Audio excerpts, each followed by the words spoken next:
Hi guys. आप कैसे हो आप सब। आज मैं होम सर्विसेज पे गई एंड द थिंग इज़ कि एक्चुअली हम ब्यूटिशियंस भी देखो, कभी कभी जो होती है ना कि कोई चीज़ ना होने की प्रॉब्लम से जो सफ़र करते हैं, ठीक है, तो वो भी चीज़ें आप लोगों को लगता है कि ब्यूटिशियंस का क्या है यार, मतलब होम सर्विसेज में क्या है, आराम से चाय तो पीती हैं या गप्पे तो ऑलमोस्ट लगाती हैं। This is not our work, ठीक है। आप इस अ, इस चीज़ को देखो, आप इतना फॉर गारंटेड मत लीजिए। ये एक्चुअली हमारे काम का हिस्सा जो होता है ना, मेन जो ही हमारे काम का हिस्सा होता है वो होता है ट्रैवलिंग। चाहे हम बस से करें, चाहे हम मेट्रो से करें, चाहे हम रैपिडो से करें, जो हम ट्रैवल करके हम कस्टमर के घर पे पहुंचते हैं। कई कस्टमर्स के घर पे लिफ्ट होती हैं, कईयों की नहीं होती हैं। That is also a part of our life, ठीक है। और उससे पहले उन सबसे पहले क्या होता है कि कई बार ऐसा होता है कि सुबह 9 बजे की अपॉइंटमेंट है, तो हमें क्या है, 7 बजे उठना है, अपना बैग सेट करना है। बैग सेट करने के बाद फिर हम खुद को रेडी करते हैं, मेकअप करते हैं, जैसे एक कैबिन क्रूज़ करते हैं।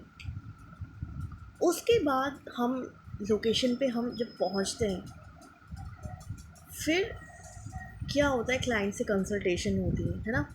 तो अब आपको मैं बताती हूँ, पार्लर ब्यूटिशियन एक पार्लर ब्यूटिशियन एंड एक जो होम सर्विसेज ब्यूटिशियन होती हैं, उनमें क्या फ़र्क होता है।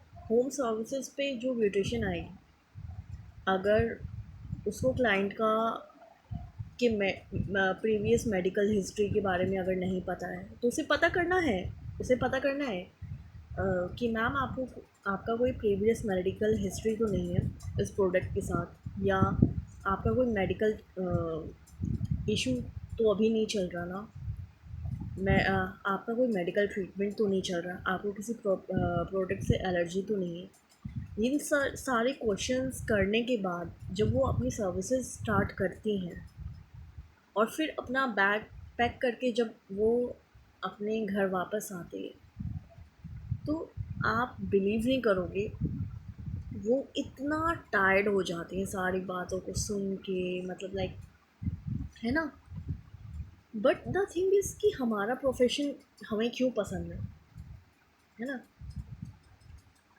पहली बात, होम सर्विसेज में देखो, हम लोगों का ना ज़्यादा कॉस्ट नहीं आता। अगर हम सैलून खोल के बैठें तो उसका रेंट भी देना पड़ेगा, इंटीरियर पे भी खर्च करना पड़ेगा, प्रोडक्ट पे भी खर्च करना पड़ेगा, right.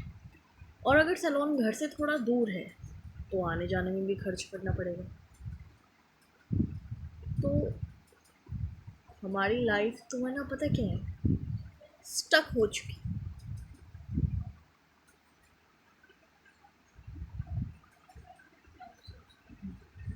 We are we are habitual to that ना।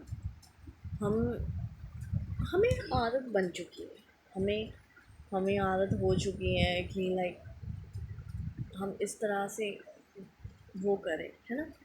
लेकिन लोग कहते हैं ना कि आप चाहे कितना भी अच्छा कॉन्सेप्ट क्यों ना लाओ सोसाइटी में, ऑलवेज मतलब कोई एक होगा जो आपसे नाखुश हो, आपके पूरे कॉन्सेप्ट से नाखुश हो।